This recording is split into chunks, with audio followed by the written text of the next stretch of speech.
So for seniors who have difficulty balancing or standing up for long durations, you have the option of doing many of the poses on the chair. So I'll be showing you 2 movements using the chair and 1 without. First one, crossing one leg over the other.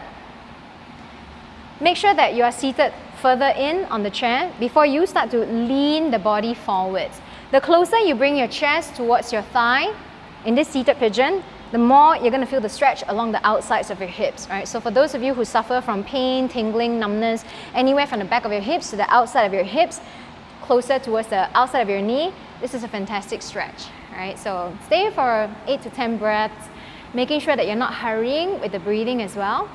And then to come back up, you can press yourselves to lift up the torso once again and switch it over to do the same thing on the other side. All right, so again, go to the point where you feel the stretch, never to the point where you feel the pain. Second movement, also sitting on the chair, you're going to position your hips now closer to the front edge of your chair. Make sure that they're sturdy ones, yeah? One leg is straight and one leg is bent.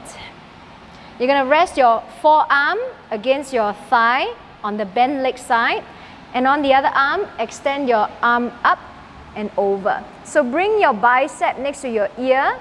Looking down towards the ground, there's a bit of rotation around the neck. What you're going to feel here is lubrication to the hip socket, a bit of inner thigh stretch as well, so avoid letting the knee collapse inwards. The knee points in the same direction as big toe, second toe, and when you have your upper arm extended this way, it helps you to access breathing to the bigger lung lobes around the ribs a lot easier.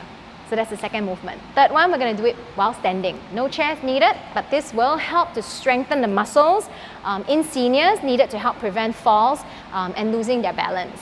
Warrior 2 is the name of this next movement. So have your feet widened out, wider than the width of your hips, right? Twice the width if possible. Turn your toes in the direction where you'll be headed. Chest and hips facing the same direction. Start to extend the arms out and bend that front knee. Keeping sure to have the knee not go beyond the ankle. So ideally, knee over ankle. Spread the toes. Instead of letting your knee roll inwards to the inner thigh side, try to use the outer hips to pull the knee towards the outer thigh direction. Gaze towards the fingertips. So this is a little bit of an eye exercise at the same time. Should this be a bit tiring for the shoulders, feel free to have your hands rest on your hips instead.